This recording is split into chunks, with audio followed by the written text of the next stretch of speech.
Bienvenue à tous dans Décryptage, votre magazine d'actualité politique en RDC.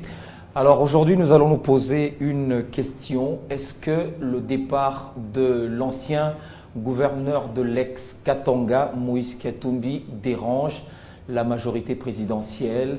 Le ministre Lambert Mende a qualifié de ce départ d'un non-événement. Nous allons recevoir à ce titre également un communicateur de la majorité présidentielle.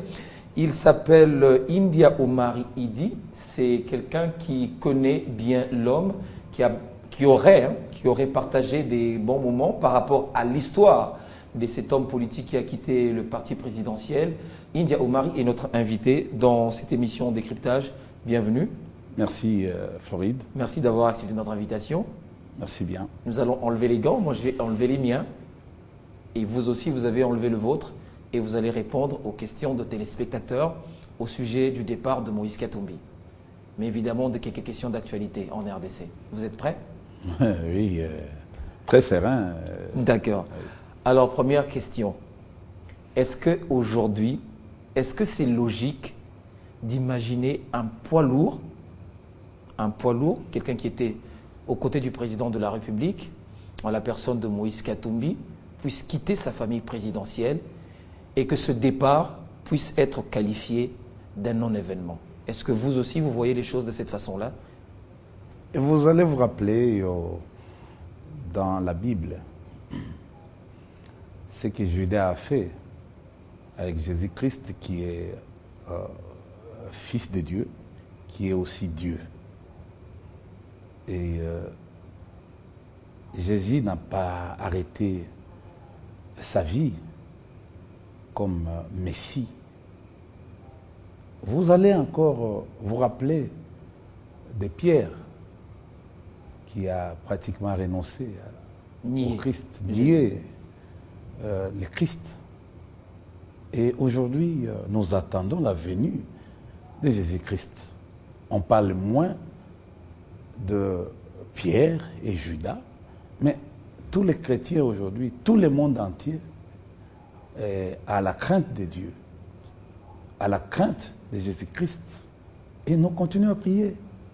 Donc, je suis tout à fait d'accord du ministre Mende qui a dit, il a qualifié d'un non-événement. Moi, j'appelle ça comme une politique spectacle. Nous avons connu ce genre de situation avec le départ de M. Nzanga Mobutu. On a connu cette situation avec le départ pratiquement Mbusa Nyamwisi. Et il a quitté avec tambour, même trompette. Je peux aller très loin. Mais la machine ne s'est pas arrêtée. La machine de la majorité ne s'est pas arrêtée. Mais vous parlez des poids lourds en politique. Ici, il ne s'agit pas d'imaginer. Nous sommes en matière de sciences politiques. Mais son poids lourd se réfère auxquels indicateurs politiques? Attendez. C'est un chef de parti politique. Attendez. Pour comparer qu'il a des députés provinciaux à lui, il a des députés nationaux à lui, il a des sénateurs, pour que nous allons attendre qu'il mette en place une structure capable de pouvoir être appelée demain poids lourd. Attendez, alors... Ce n'est pas le fait d'avoir illicitement de l'argent, on va en parler. Sale, attendez, oui. Pour croire que la politique, c'est l'argent. La politique, c'est de l'intelligence. Mais dites-moi... La politique, c'est l'habileté. Monsieur India Omari. La politique, au fait, il y a des aspects. C'est aussi un art. Monsieur India Omari. C'est aussi une science. On ne peut pas déformer la politique et croire que des choses, on peut se réveiller le matin parce qu'on a de l'argent. Vous allez vous imaginer, comme pour votre rappel, Raphaël Katebe Katoto. Qui est le grand frère. Après la fuite parce qu'il avait tué des gens à Lubumbashi. Et il a voulu entrer dans la vie politique, faire les mêmes gymnastiques que ce que nous sommes en train de vivre aujourd'hui.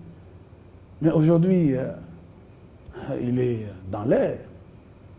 Vous entendez encore parler d'un Raphaël Kautebe Katoto dans les spectres politiques? Il fait ses affaires maintenant. Alors, il faut faire très attention entre la musique, les affaires et la politique. D'accord. Vous avez évoqué tout à l'heure, c'était d'ailleurs une des questions prévues au cours de cet entretien, l'enrichissement illicite, en parlant de Moïse Katumbi.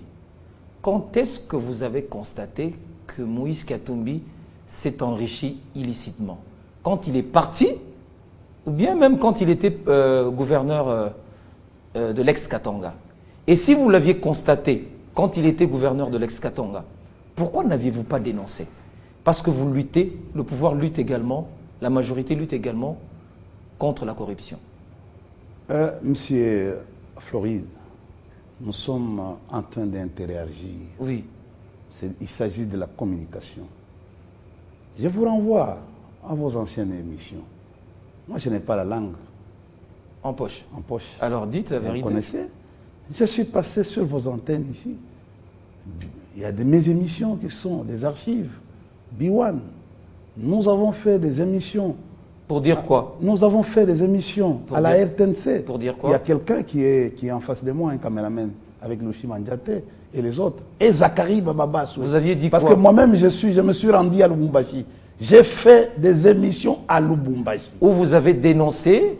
Mais je dis ceci. Je m'appelle India. On le sait. Oui. Je m'appelle Omari. Je m'appelle Idi. Je suis allé à Lubumbashi, je suis rentré. J'ai parlé de ça. Aujourd'hui, il y a un dossier au parquet. C'est la douane qui a porté cette information. Laquelle? Après l'enquête. Nous sommes allés avec le ministre qui était bien à Lubumbashi. Vous vous rappelez encore de la fraude douanière? Oui. Vous vous rappelez? Bien sûr que oui. Et ce sont les services. Attendez, le parquet a sa procédure. Et il y aura un moment donné où on va interpeller l'homme en justice. Ce n'est pas une affaire parce qu'il a quitté aujourd'hui. Non, il savait déjà que c'est comme ça que nous on a dit, c'est non-événement. Il doit à l'État congolais plus de 3 milliards. De 3 milliards de dollars? Oui, mais l'affaire, c'est d'aller poser cette question à l'office des douanes et assises. Donc, et apparemment, cette guerre, oui. cette guerre, il n'y a pas de guerre. Pas guerre. Il n'y a pas de guerre. Cette procédure judiciaire en l'encontre de Moïse Katumbi a commencé quand? Tout simplement depuis qu'il est rentré de l'Europe et qu'il avait parlé du 3e penalty? Non, mais je crois que non. Le ministre Kitebi n'était pas parti après son retour de l'Europe.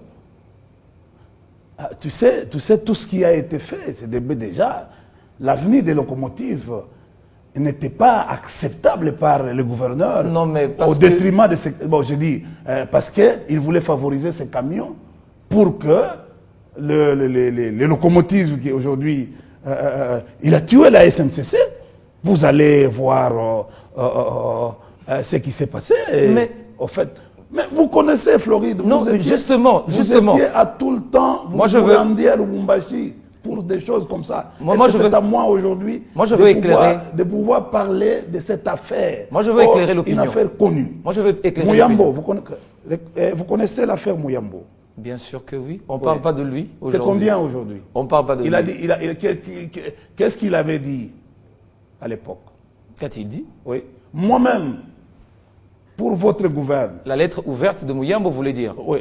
Mais on ne parle pas de lui. On ne parle pas de lui. Puisque nous sommes en train de parler. Mais depuis tout ce temps, depuis 2006, je crois qu'il est à la tête de cette province, vous n'avez jamais parlé de lui en mal. Quand on parlait qu'il était un des bons gouverneurs, même quand Grand Lac Magazine citait les meilleurs gouverneurs, on citait Moïse Katumbi. Mais comment aujourd'hui il est devenu un mauvais exemple en matière de gouvernance parce qu'il a quitté le PPRD. Ça ne se comprend pas? Bon, ok, c'est la presse. Hein. La presse a sa façon de voir les choses. Il n'y a pas une... J'ai dit, la presse... Sam Pengombe a vu les choses de façon erronée? Non, non, non, non. Il ne faut pas citer les gens. Il est le PDG, c'est lui, l'éditeur. J'ai beaucoup de respect envers lui. De mon frère Sam, que j'aime bien, et mon frère Jean-Marie Kassamba. Ce sont les deux héros qui font un grand travail pour notre régime. Il faut beaucoup de respect. Oui. Tu sais, je suis parmi les gardiens des dogmes de ces régimes. Oui. Je dois beaucoup de respect parce que, bon, vous savez, je suis... Mais les personnes pour lesquelles vous avez beaucoup de respect l'ont considéré comme meilleur gouverneur. 10 meilleurs gouverneurs je ne sais pas. De la RDC. Je ne sais pas, Moïse Katumbi Chapeau. Vous n'avez jamais suivi ça? Je ne sais pas dans quel contexte. Oui. Nous, en matière de sens politique, il y a ce qu'on appelle l'indicateur politique. Ben, je ne peux pas faire entrer trop dans des cours de Sciences Po. Oui. Je compare.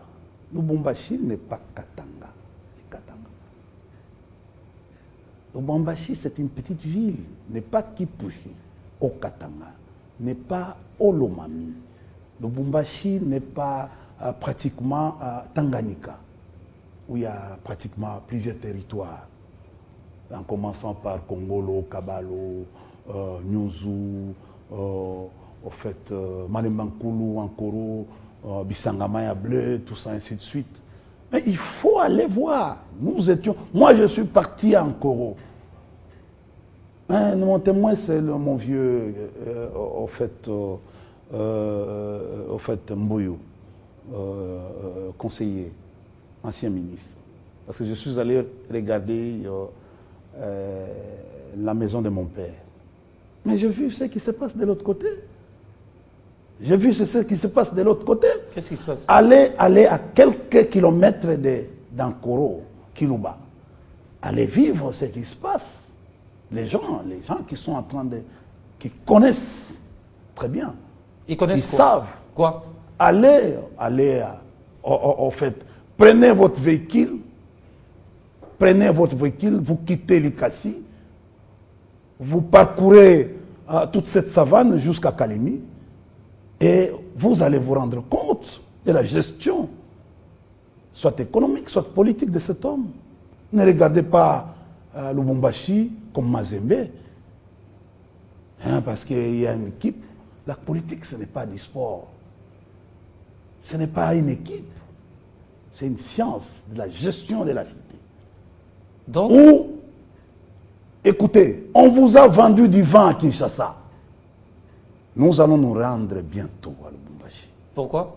Nous y allons bientôt. Pourquoi? On va aller. Faire quoi? On va aller. Moi-même, j'étais personne non grate avec mon ami. En fait, c'est la question qu'il faut se poser, mon ami, les ministres. Vice-ministre du plan? Non, pas seulement vice-ministre du plan, les ministres des sports. Nous étions des personnes non grates à Lubumbashi. Pour quelle raison? Et les gens savent. Pour quelle raison? Pour avoir dénoncé depuis longtemps, ne pas avoir la langue dans la poche, dénoncer ce qui se passait à Lubumbashi. Mais si en matière de finances, vous pensez qu'il y a véritablement de problèmes, mais dans sa dernière interview sur RFI, Moïse Katumbi propose une table ronde où il va crever l'abcès.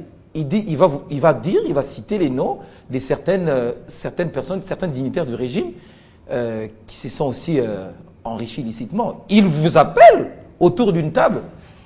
Acceptez-vous cette proposition? Est-ce qu'il comprend ce que c'est une table ronde? Ce n'est pas le fait de passer à la télévision ou dans une émission de radio ou quoi. Vous acceptez cette proposition? Non, j'ai dit, je suis en face de quelqu'un. Écoutez, nous nous connaissons très bien. Mais écoutez, c'est parce que India n'a pas terminé l'école, je peux dire, les cycles d'orientation, qui va confondre aujourd'hui ce que c'est une table